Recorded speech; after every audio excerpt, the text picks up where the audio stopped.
Laughter for All podcast. This is comedian Nazareth, and thank you so much for joining us for episode number 118, people. 118 weeks. We are here in Southern California. When yesterday it was 85, today it's 50. I don't know how to explain that, but we're not complaining. Trust me. Trust me. Next Thursday, I'm going to be in Ohio and then in Indiana, and it's in the 26 and 23. So I'm sucking all the heat I can before I can go hibernate in those Midwest states. But anyway, thank you for joining us today. It's just happy Valentine's to all of you who remembered and forgot about it. And for all the singles, you know what? It's not that big of a deal. You know what I mean? Yeah. But I mean, no, I mean, I love my wife. She loves me 25 years of marriage. But I mean, it's like, oh, Valentine. No, I had a lady that tells me, you know what? You married people don't understand to get up. It was like this guy, there's also this guy, a single guy. He goes, you get up, in the morning and you have your wife staring in your face and kissing your face and holding you. Like, are you kidding me? You know what our house looked like in the morning? It's like FEMA. My wife got, get up, everybody, kids, come on, jump in the car. There's a bus coming. Come on, get in the car, get in the car. If I ask her to kiss me, I will need FEMA myself. So anyway, I'm not trying to rain in your parades, but hey, it's amazing. Anyway, so I want to introduce my guest because I'm excited because you guys gonna learn so much. And if you own a business or you have a nonprofit or you're even in any kind of like hey, I want more people to check out my social media or I want to start this business or something. We're talking to a marketing guru here. I've known this young man for many, many years. I mean, we've known we I used their company for with Laughter for All, and they did fill the stadium seats for us. So uh, they know what they're doing. Let me introduce him officially. Scott Shefford is an expert in creating engagement, connecting the dots between and people people and ideas. He is also a conceptual architect, able to see patterns and trends that others do not, and then originating systems and processes to create an advantage. He is the founder and chief engagement officer of Frontgate Media, the largest internet and event media group and marketing service delivering the culture engaged faith and family values audience. He has been featured in Adweek and as a speaker at the Christian Leadership Alliance, the NAM shows, Biola Media Conference, and more. Frontgate Media, which is his company he founded, creates relationships for organizations with their target audiences through their more than 15 million email subscribers. Now, some of you are drooling right now. 25 million page views a month and 600,000 plus event attendees. 50,000 of those are ours. Frontgate also creates and manages social media, public relations, and pay per click strategies for ministries and companies. Scott and the company play a key role in the success of nonprofits, publishers and authors, movie studios, record labels, and artists, and more. The firm has been honored by World Vision as their number one media partner 6 times. So I'd like to invite to the podcast my friend Scott Shefford. Scott, how are you? Very good. Very good. Glad to be here. By the way, I have to say this. When you're a believer and even though you have a regular company or a regular ministry or regular something, you want to work with someone who understands your Christian values or your faith-based values. So for me, I wasn't gonna work with a market. I had marketing companies would go, "Oh yeah, we're gonna push the HELL of this," and I know Budweiser is gonna have a banner at your event. I'm like, nah. So it's so good to have a Christian marketing company and a social media. Welcome to the. Where is home for you right now? I'm actually in Orange County, California, so I'm with you here on the West Coast. I was listening to you talk about the heat. Yeah, we hit that heat wave, up to yesterday, and then dropped 30 degrees today, and it was a little different. But we're still at 50, right? So everyone Yeah. else that I talk to is in snow, so it's we're still ahead on the curve. But a 30-degree top drop in temperature was noticeable. Now you graduated from San Jose. You graduated. You were the number one marketing guy in their business department. And then what happened from there? What made you start Frontgate? Yeah, well, those are actually two different questions for as far as the answers go. So when I was graduating college, or as I was finishing college, I'd worked really hard to do my best and had done well. And like you said, when I was kind of surprised when I graduated, I was awarded the Alpha Al Serrat Award for the outstanding male graduate from the School of Business in that year at San Jose Mhm. State. So they gave that to one guy and one gal each year from the whole School of Business, and so I felt like that was a great, like a rubber stamp, right? That's your approval stamp. That I couldn't have done really much better than that on my school career. But as I was working through the end of my college years, I was trying to figure out what did I actually want to do with my degree, because I had come into college as an accounting major because Mm. I was good at accounting. But when I took my first big accounting class, I killed it, loved it, but I didn't enjoy the work. It was easy and I got bored.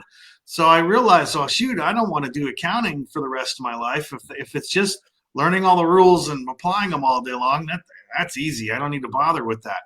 So I moved to organizational management, and then I was really more to get away from accounting than to get into management. And when it came time to actually take classes in my focus group, or my concentration, they called it, um, then I realized that I'd really enjoyed my marketing class, and so I ended up taking the marketing concentration, and that's kind of what got me started. And as I was finishing school, I realized I was going to do the three M's, which was something in music, something in marketing, and something that involved ministry. Um, at that time. So that didn't exist where I was when I graduated in college. Um, and so I had to wait a year. I was, like I said, I had won the big award, right? Um, Yeah. when I got out, I stuffed envelopes. I answered phones at an all Japanese speaking company. And I don't You answered the think phone. that was really hard. Uh, and, um, and I did odd jobs because God had it set up that I had invested so much time in learning my craft, learning my business, right, all that. But I had Mhm. never really had a chance to really and immerse in the church. So I had a year where really my jobs were unimportant to me, whereas school had always been extremely important to me. So in that year, I served in the junior high staff at a church, and I got much more plugged in, and I finally discovered what a church was. So I had a year off, and I mean, I was working two jobs and Yeah. volunteering, but nothing that was, quote, a career job. But I did hire on as one of those jobs at Berean Christian stores. And Oh yeah, I remember those. you remember them? They Yes. were they were big here in Southern California. They had several big stores, and Mm. they were kind of the department store of the Christian world. Yes. So I started on with them. I ended up getting promoted to run the music department. So we're getting closer now to my three M's. And Um, right. and then in the early 90s, Christian music exploded, and I got a job offer to come to Southern California and work for Frontline Records at that time. So that's kind of how I found my spot, right? That was the first time that I had the three M's all happening at the same time. It was working for Frontline Records. Now, you were a believer before you started into the marketing business and all that. Yeah, I became a Christian in high school, but I kind of became a Christian in spite of the church. Like I I was going to youth group in junior high and late junior high, like 8th grade, and then in high school. But I didn't consider myself a Christian at all. I wasn't raised in a Christian family. I had no background whatsoever. But uh, some of my friends went, and of course the girls went, and they went and did fun stuff. So I did too, right? Like a Right. lot of the high school community does. So, but so, as I started hearing things just over time, I eventually had this epiphany that, hey, the church doesn't make sense. The church is full of hypocrites and they don't get it. And, blah, blah, blah. I kind of rejected the church, but I thought, this Jesus guy, he kind of thinks like I do, which, now that I'm much older, that sounds really stupid, but, but that was where, that's how I progressed. Is I started to see that, well, Jesus thinks some ways that I think Mm. about culture and about the people around me and the this and the that. And so that really kind of spurred me forward. And during high school, I accepted Christ, even though I rejected the church. And it wasn't until all the way when I graduated college that I really embraced the church for the first time. Now, you started, you're starting your business, you're marketing in a Christian market or something. How did you deal with the question, come on, Scott, we're a church, we're a ministry, do it for free, help us for free. How do you deal Yeah, with that? that's a challenge in the Christian world, because the church has trained everybody to volunteer, and that's a big problem actually in the church, where the teaching pastors are oftentimes the only ones getting paid to be there, and the worship leader, they're volunteering. All the musicians, they're volunteering. I was just having a conversation about this the other day, because we were talking about revival and how revival happens. And um, I was saying that the three you have to have the three core Christian activities in kind of being co-equal. You really need a trinity of the prayer, the worship, and the teaching. And Mm. only when that happens do you get a vibrant revival and or a church. And so I was joking about, well, when we all get when we're all floating through the air, the trumpets sound and we're in heaven. Of those three people, the prayer leader, the worship leader, and the teaching pastor, who's out of a job? The It's prayer. it's the teaching pastor. We're going to be in Right. communion with God directly there. Oh, in heaven, yes, in We're not going heaven. to But be right. We're going to be perfected. We're not going to need to be taught. We're going to spend our time in prayer and worship. uh, And so, to me, that's always been an interesting, dynamic for the church. But I got off topic. Tell me what I was supposed to be answering. well, no, you answered my question, but here's my next question, which is, marketing have changed dramatically, and how do you stay up to date? How do you stay up with what's ever all the new ways of marketing? How do you do that? That's just kind of the ante to play the poker game. If you're gonna play the game, you got to invest the time and do the work, right? So if you're an athlete and you're gonna race, the race is not what you spend all your time doing. You spend most of your time preparing for the race. Right, And when you're a musician, the performance is not, I mean, that's the best part, but you don't spend the time performing. You spend the time practicing, or you right. spend the time setting up the gear and tearing it down. Right. So, That's true. That's true. right. So you spend Right. far more time doing all of that. So really staying current is just that, part of the game. You gotta put in the practice and pay attention to what's working, and what works now isn't going to work next year. It's going to be changing and shifting all the time. So what do you feel like your niche? You're like, okay, if you come to Scott, this is where we can do the best job for you. What would be your niche?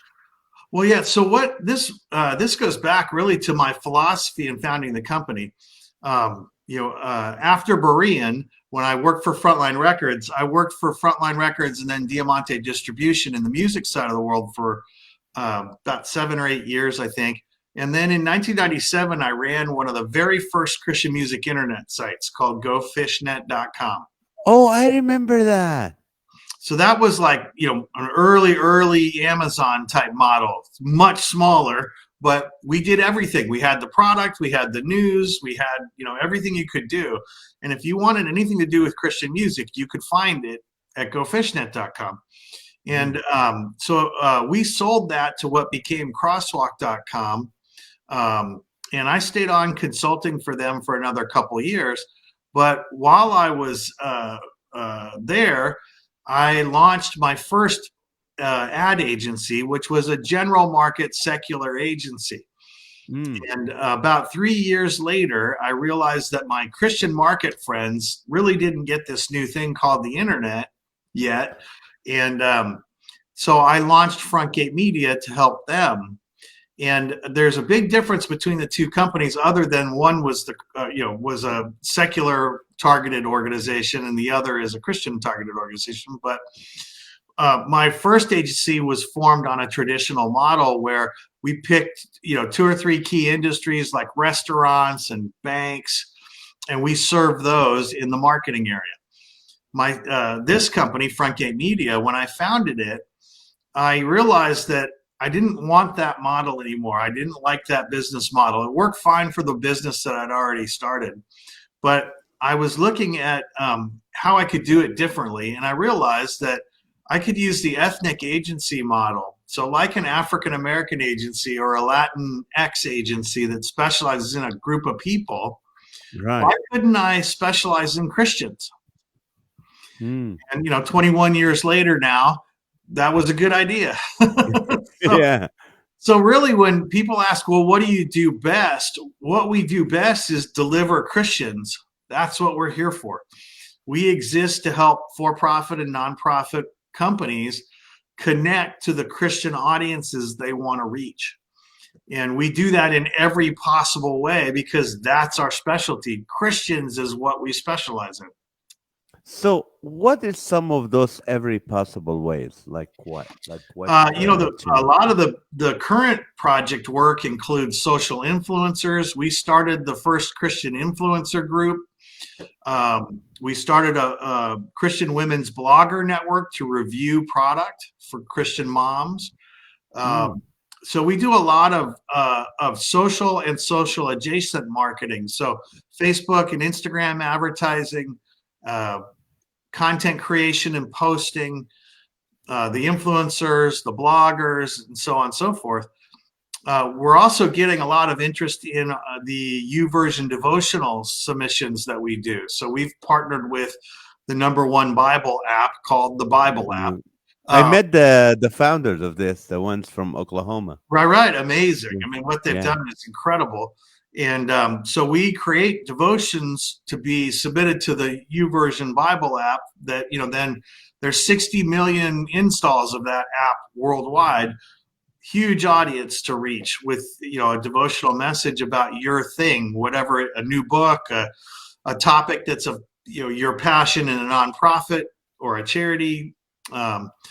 So that's another example. Public relations is another big part of what we do, reaching out to traditional media and in digital print, television, radio, podcasting, to get guests, or provide articles or do interviews or get product reviews. That's another big component. And then traditional advertising is really the other big thing, whether that's direct email advertising or advertising at an event like a sponsorship.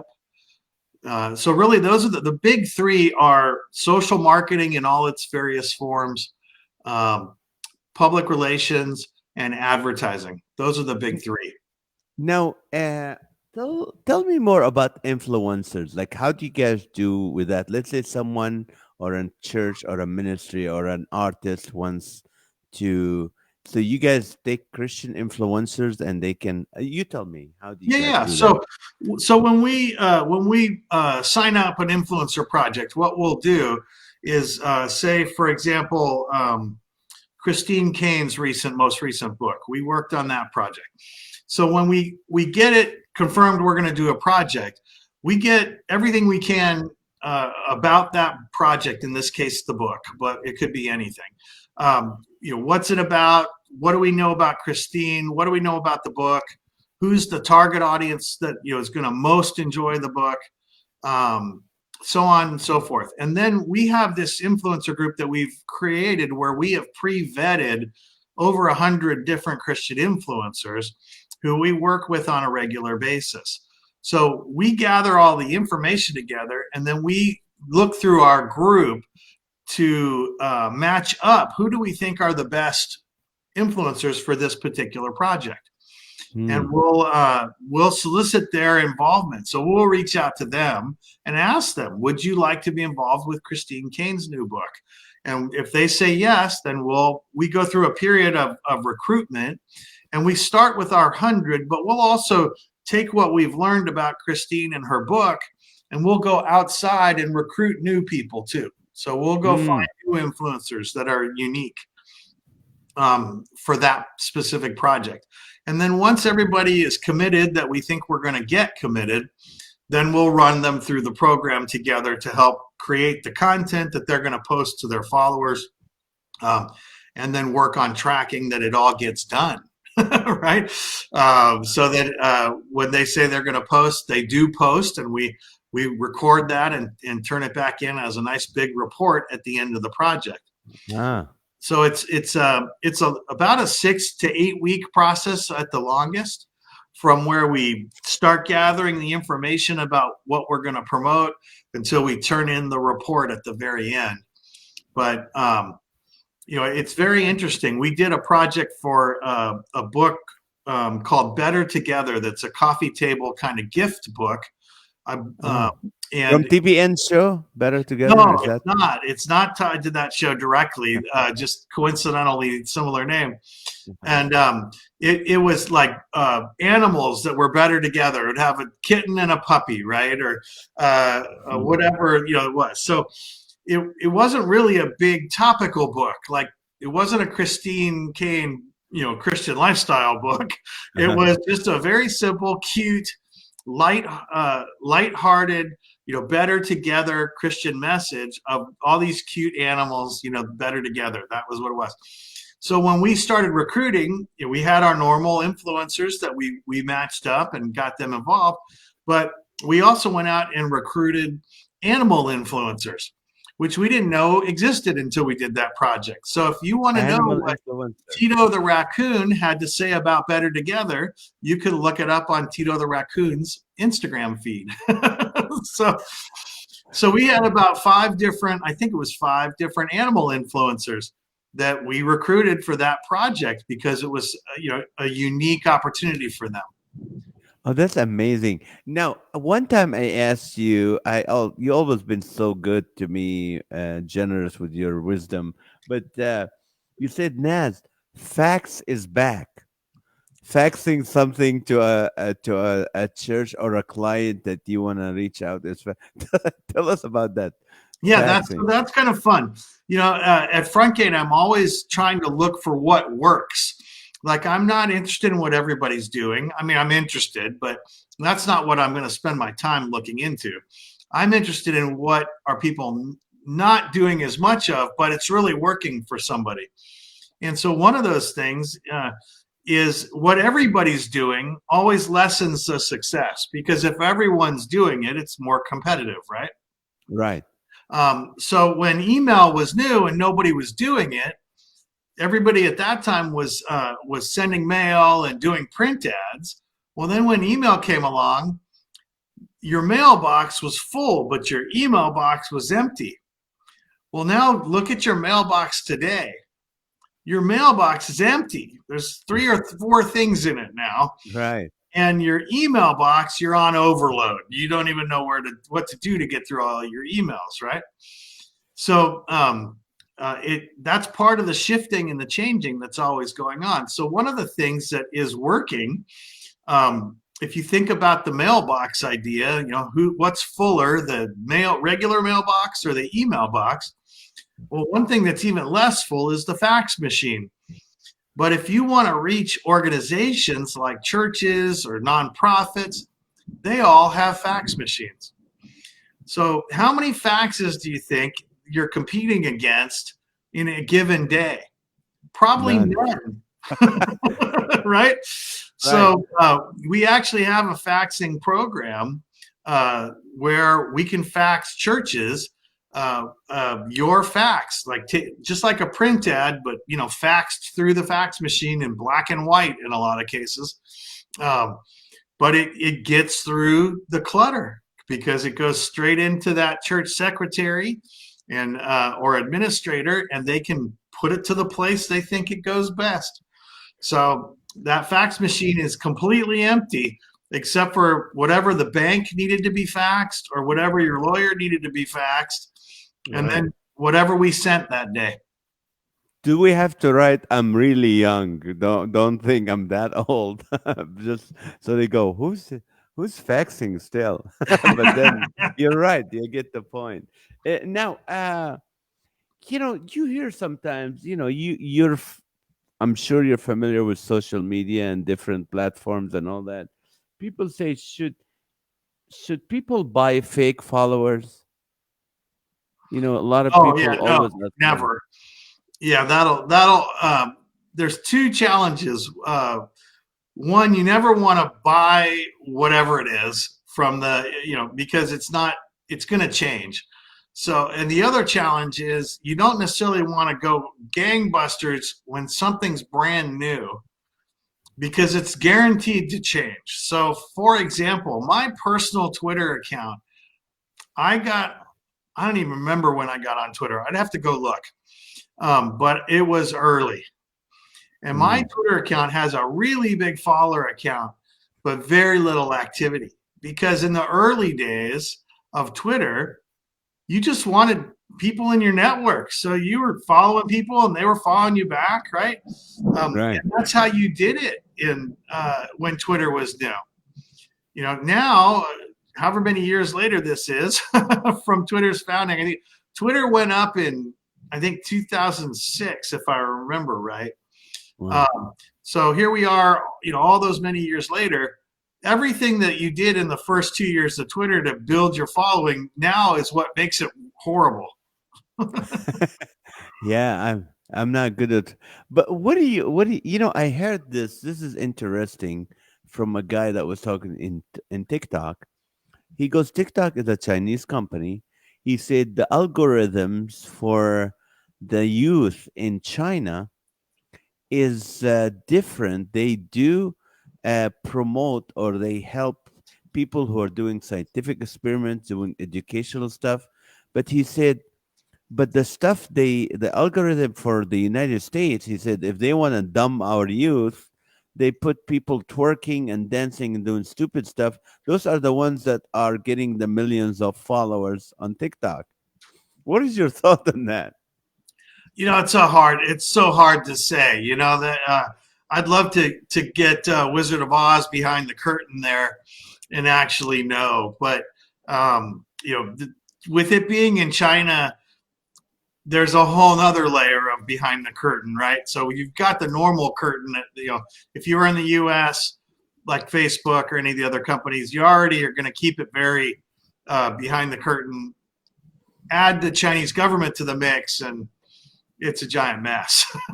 So, yeah, I think the thing we've seen with content is it appeals to the lowest common denominator, right? So the Mm, things that get the biggest are often the things that just appeal to the lowest of whatever we're dealing with. In some cases, that's not true. There are some really great um, news sources or posting, brands that are posting good news or wonderful things that happened. Or, we're working with a company called Elevate News Network that's going to be launching for that very purpose. And John Krasinski had launched a great positive news source during COVID that Mm. was, really is a model for a great way to do something that doesn't dumb down to the lowest level of communication. So there is great stuff out there, as you would expect. That anything that is, worldwide, there's good and bad. But a lot of the stuff that rises to the top is just the junk from celebrity culture. And until people learn that celebrities are just average people with a lot more money and a lot smaller friend groups, it's not really, Yeah. not going to work. Right. Now, what do you call it?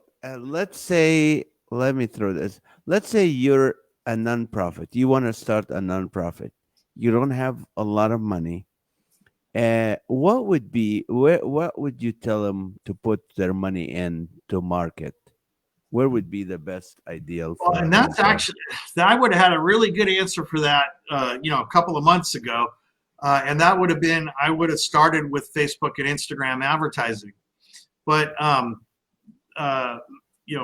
Meta, the new name for Facebook's corporate company, has been systematically removing all the Christian and religious targeting. So there would be nothing we can do to target Christians within Facebook. Now we still can today, but they're steadily removing those opportunities. They don't want Christians advertising in Facebook, basically. And that's not limited just to Christians. It's really true of all religious content. They don't want any promotion for religion at all.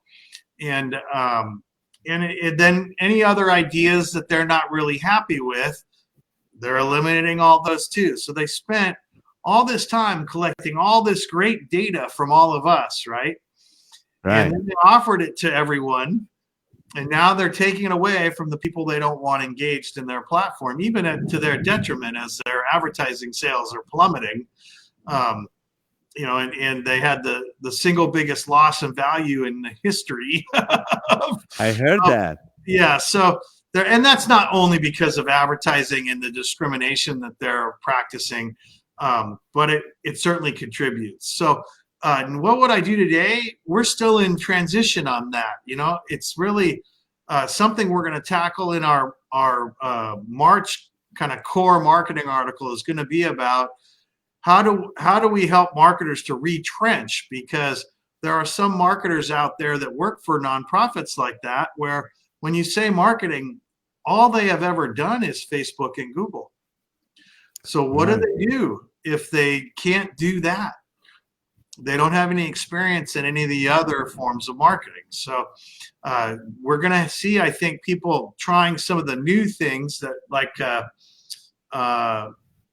the U version devotional, for example, and they're going to try some of the old things. They're going to move back into direct email, which everybody knows works, but was Mm. working less well than Facebook and Instagram.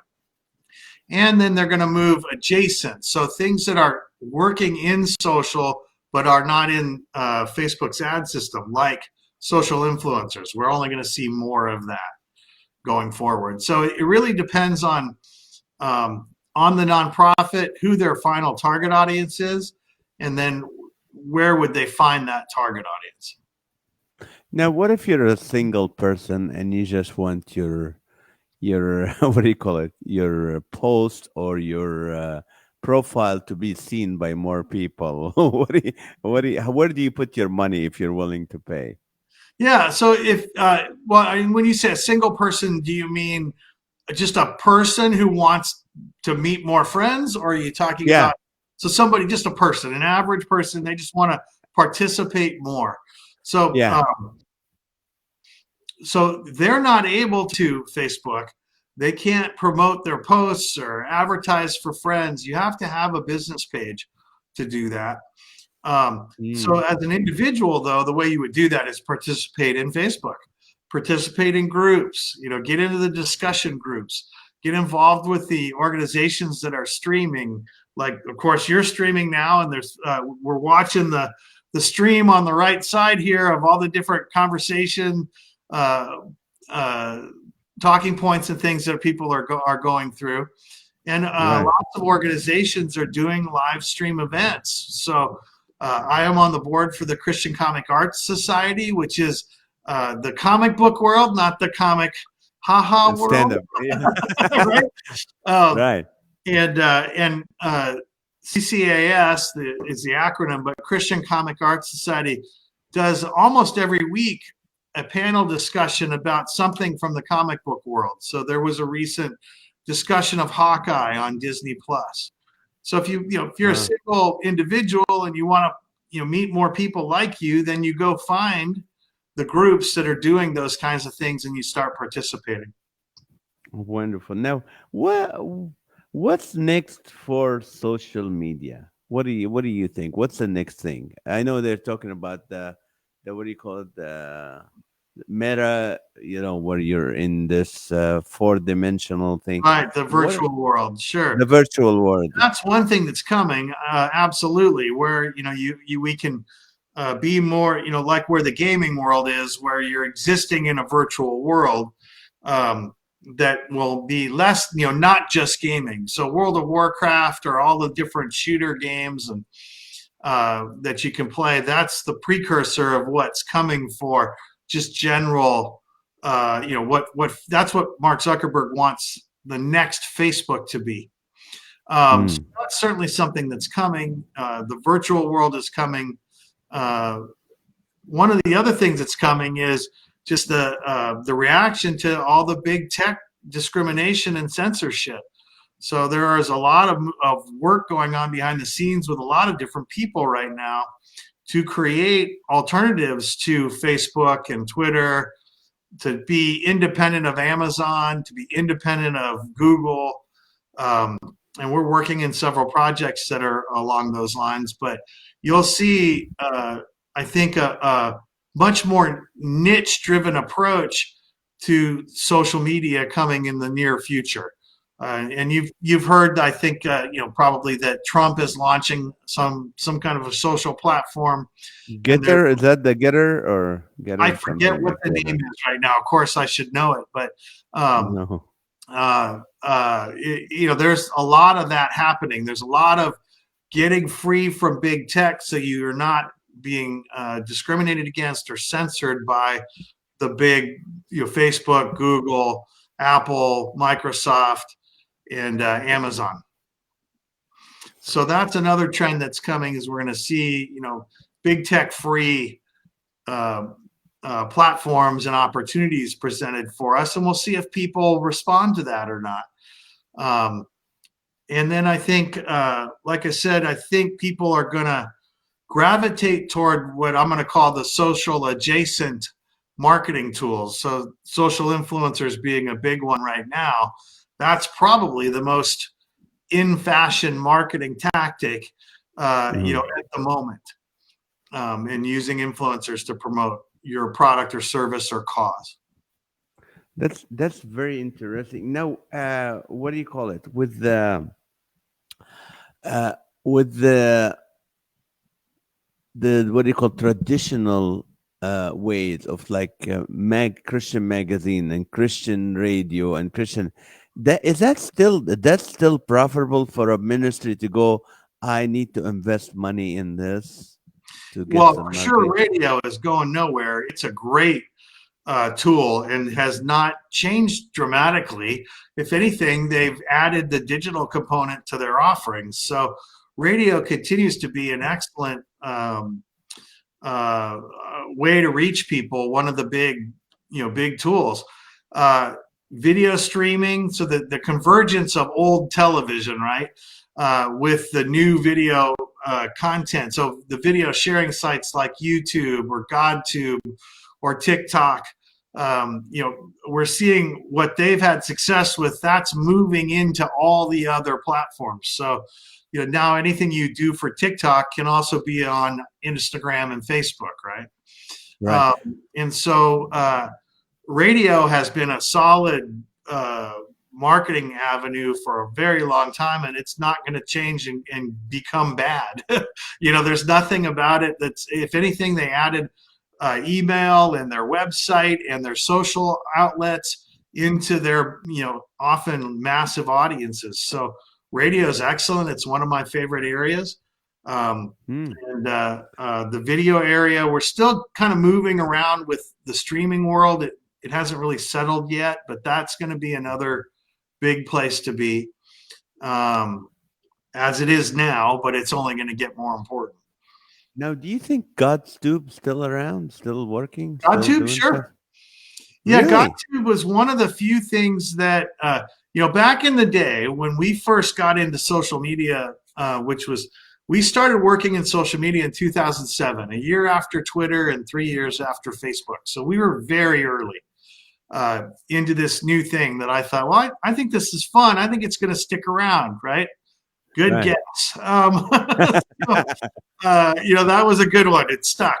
And so um, there were probably at least 10 Christian social media sites back in 2007 when we got started.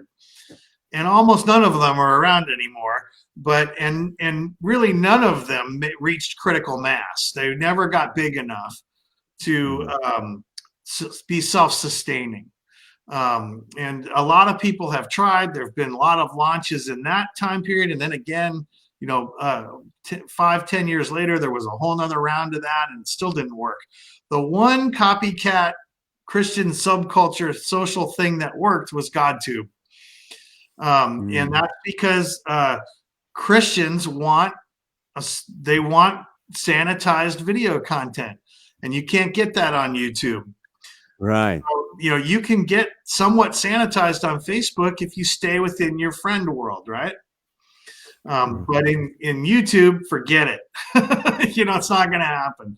So GodTube was the one that worked well with the Christian subculture, because there were plenty of Christians who were happy to reject what YouTube was doing, and they would Right. congregate in their own space and be happy to be there. Now, I went with a company for PR. It's I won't mention their name. They're not in California, and they made promises, and I paid them a lot of money, and they didn't deliver. Now, it just could happen. And also, so in a business like yours, marketing, sometimes things don't deliver, right? I mean, it's not your Right. fault. How do you deal with that? How do you deal with a upset Christian going, "You're a brother, and you guys did, say this would happen, and nothing happened." Yeah, well, a couple of things there. So, I mean, one of the foundational challenges in marketing is not everything works all the time, right? And if it'd be nice if it did, because believe me, I'd love to have the silver bullet, and just Right, I would fire that bullet all day long. I'd do nothing else, right? Because I'd have 100% success rate always. And right, every ministry I worked with would grow and get massive donations. And every product company I worked with would sell millions of their products, whatever it is, right? But the reality is, not everything works perfectly, and it takes time to figure out what works the best. So when somebody comes in underfunded, it's very difficult to make something work well because they don't have a long-term commitment. They're trying something, and then if it doesn't work, they just conclude, oh, it didn't work. Well, and a lot of times it has more to do with the budget and the time frame and their knowledge than it does with the actual thing you did. Like, I've had people tell me, yeah, I've advertised through Facebook and it just doesn't work. mm, Well, the rest of the world disagrees with you, right? I see. Everybody advertises through Facebook and Instagram until now, when they're chasing us away, right? Um, but Facebook does work. So if you've done it and it doesn't work, it's probably you. It's probably not Facebook, right? That's That's one of the challenges. You have to accept that there is a learning curve to what you're doing. Your product, your company, your ministry, by definition, has to be unique. Otherwise, there's no reason for it to exist. And if right. it's So unique, go ahead. I'm sorry. I say if it's unique, then there's going to be a learning curve to finding out what works and what works best. So that's the first thing. You got to embrace the learning curve. And then second, the way we mitigate against that is we really do, because we do so many things, We want to match up the things that we think have the most success potential. Even then, sometimes it doesn't work great, right? But Mm. almost nothing fails completely. It's really how well did it work, not did it pass or fail. So if I sell, 50% of the goal that somebody wanted to sell of their product, was that successful or a failure? Successful. Right. Well, it depends. Mm. If you're talking to a glass half full person, they're excited they got the glass half full. If you're talking to the half empty person, they're looking at the other half of the glass going, you failed. I've got glass left. So, it's a bit of a challenge, but the reality is, um, we do work very hard to match the best strategy to that client. And so with PR, and like in your situation with PR, it's probably a combination of several things. It isn't any one thing.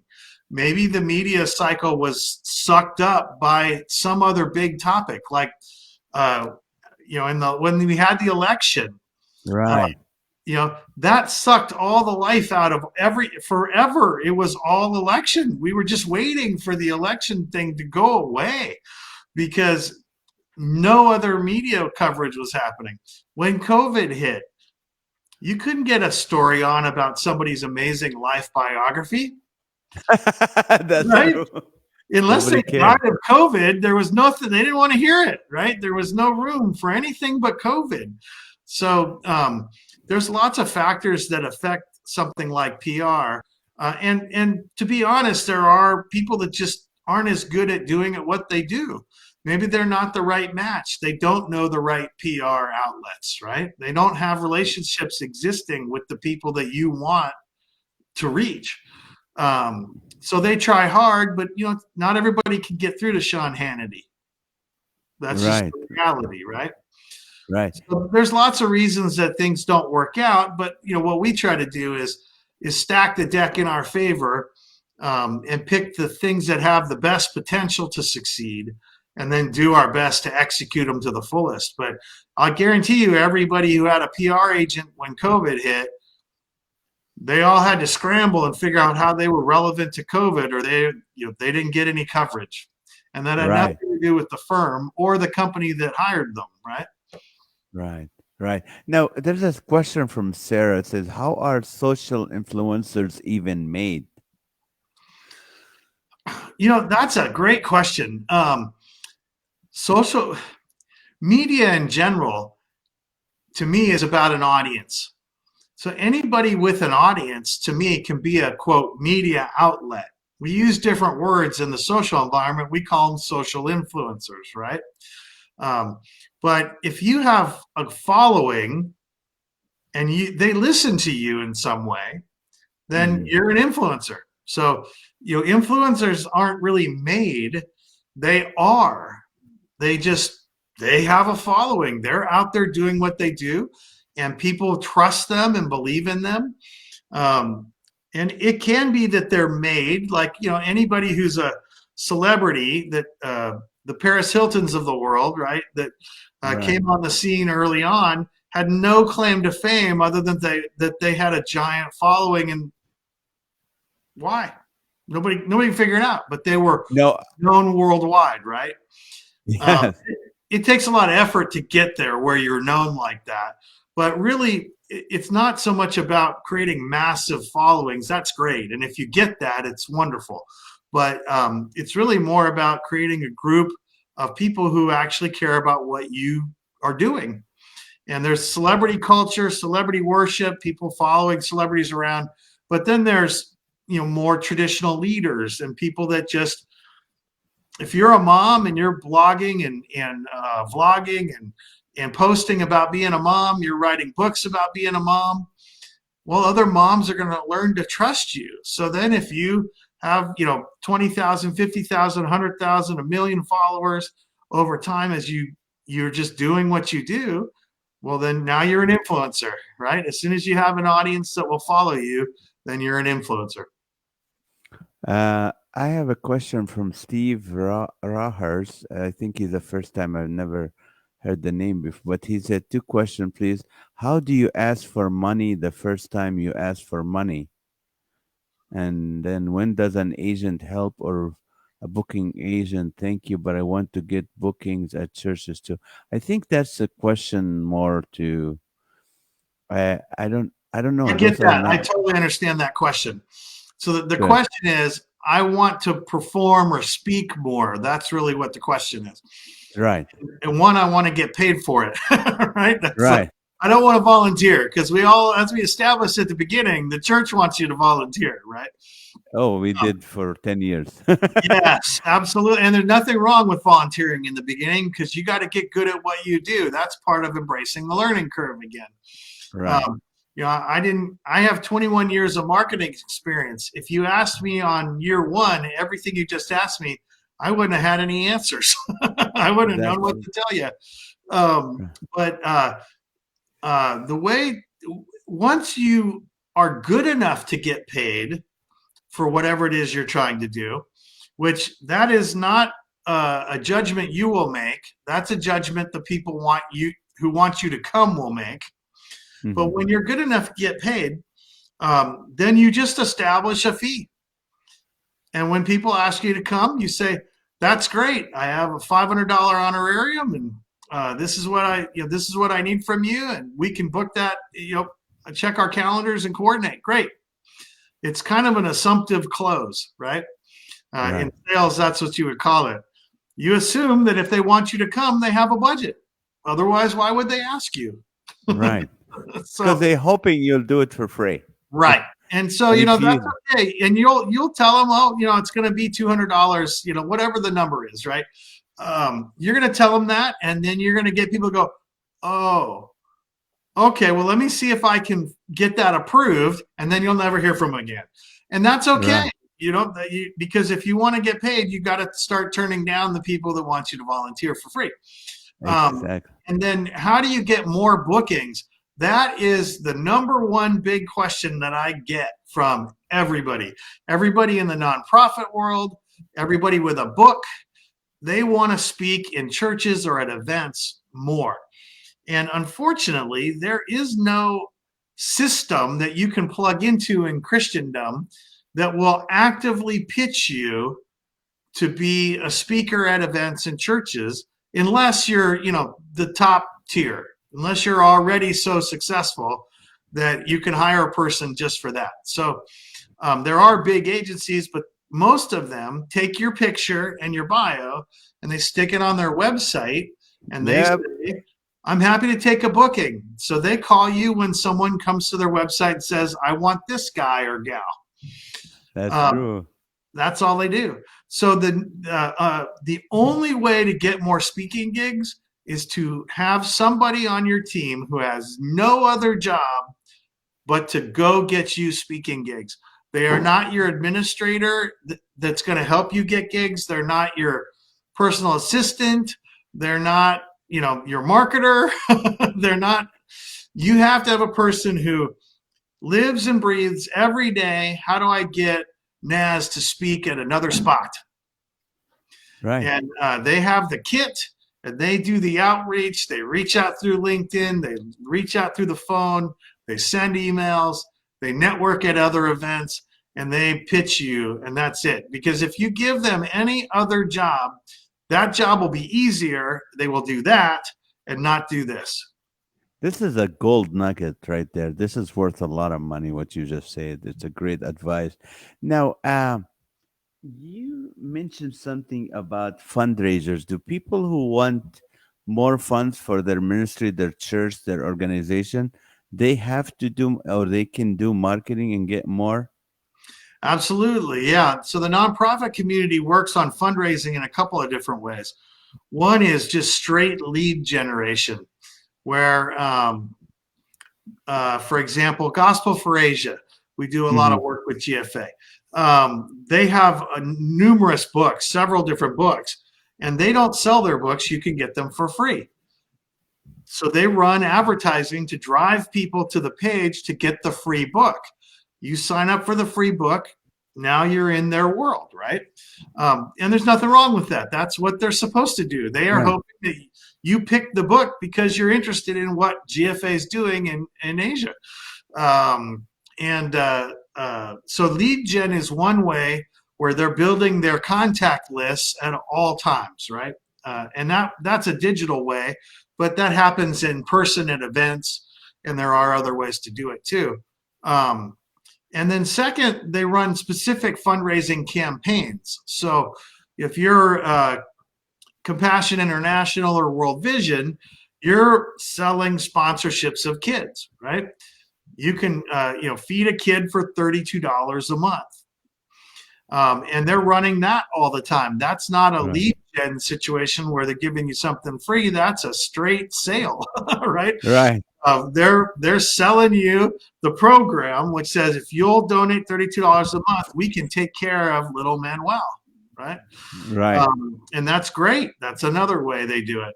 And then they'll also run individual campaigns. So you'll see, if there's a disaster in the world, well, immediately all the disaster relief organizations are raising money to help that situation. So if Katrina hits, the Red Cross and every other, fundraising world relief organization in the U.S. and worldwide is in their office figuring out which part of what they do applies to Katrina, and then they Right. start raising money for Katrina That's relief. true. That's true. That's they do that. And wow, this is amazing. I don't know. My question would be if someone said, "I only have $500. What can you do for me to get me out there?"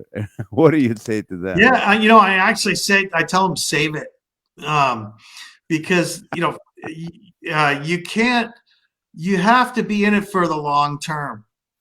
And if you have $500, there are things you can do for $500, but it's not going to result in any kind of long term value.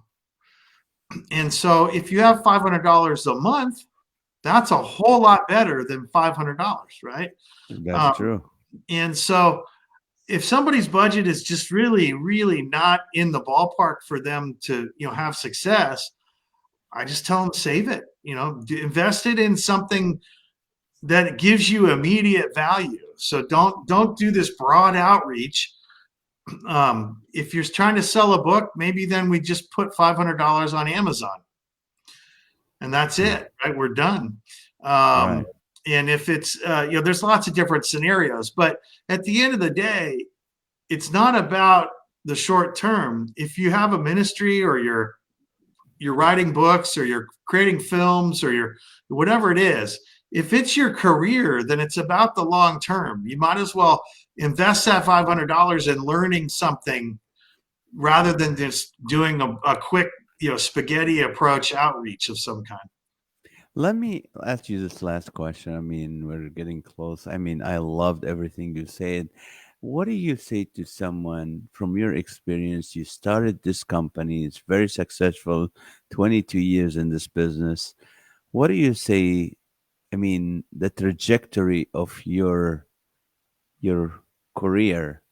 What advice do you give to people who are either starting out or people who go, I don't know, my last venture didn't work. What should I do? What advice do you give us?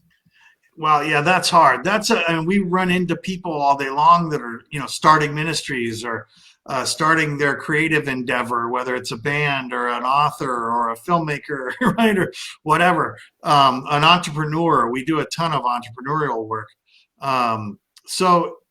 Really, what I would say is you have to do the hard work to lay the foundation. Make sure you know everything you can know about what you're entering into.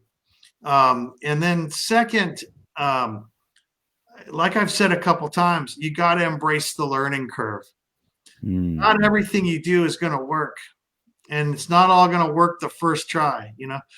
When you were a little crawling baby, you didn't walk the first time you tried. Right. So, if we're not born ready to walk, right? We didn't just pop up and walk. Well, here we go. Then everything else is even more difficult and more complex. So, you got to embrace the learning curve and just do the best to lay a strong foundation. Try what you're going to try, test it, learn from it, and do it again in a new way or a different way that is hopefully putting you on an improving pathway. When's your book coming out? You have to write a book. I have not got time to do a book. That would be fun. I would love to figure out the right way for to do a book. We blog a lot, and things change so fast in marketing that our marketing blog on our website at frontgatemedia.com is very active. But about the time I'd write a marketing book, I feel like a big chunk of it would go out of date. Wow, that's good. How can people get a hold of you and say, "Hey, I want to hire this Christian marketing firm to help my business, my church, my nonprofit, or I'm a Sure. speaker." What can they Yeah, do? Where can they go? it's real simple. We have a website at frontgatemedia.com, and there's a contact page there, and it'll ask you a few simple questions about what you're doing. But when you send that in to us, it goes straight into my box and to my assistant's box, and we immediately send you a list of options for some of the different marketing tactics that are most popular. But it Mhm. also includes a link to my calendar so that we can talk about your budget and your goals and narrow down from that general list to 1 to 3 tactics that will work in the short term that you want to try first. And that's the best way to get a hold of me, frankly, is through our website and the contact page. Perfect. Scott, thank you so much for. I know you're a busy man, and it just is so hard to get a hold of you and to even because you're always busy. But thank you for taking this hour to help us. This is really wonderful. I really appreciate your friendship and your generosity with all of that. So thank Oh, you my so much. pleasure. I'm happy to. I'm always excited to be able to get some hang time with you and support what you're doing. Well, let's do it. Last time we had burger 2 years before COVID, so let's do that again. Absolutely, for sure. Uh, Yeah, we can perfect. finally. Yeah, I know. I'm out Well, of thank. practice now. It's funny. I tell people I eat every day, so Yeah. I can do lunch anytime, but I stopped saying it for 2 years. No, we need. I need to buy you lunch, and I appreciate that so much. And thank you for your time with us. And if you hang in there 1 second, I would love to talk to you in a little bit. All right, guys. Thank you so much for watching. I hope that was helpful to you. If you know anyone who is really has a ministry, a church, an organization, or they're an entrepreneur who wants to, let them watch this podcast. Let them subscribe to the podcast. Let them go to Frontgate Media, read about their blogs. Their blogs are really, these guys are Christians who are just giving away their wisdom. It's not like I don't know if I want to give you. They're not throwing you seeds. They're really giving you information. So Frontgate Media. Com, and you can check them there. Tonight at 8:30 p.m. we will resume with our laughter live with Naz show on Facebook under comedian Nazar, same place here at 8:30 p.m. Tonight is show 405. So 405 hours will be with you guys. So we'll see you then. Thank you so much for watching. Please find a way to let your friends subscribe to this podcast so they can enjoy what we've been enjoying, all 75 people who were here tonight. Thank you so much, and God bless you.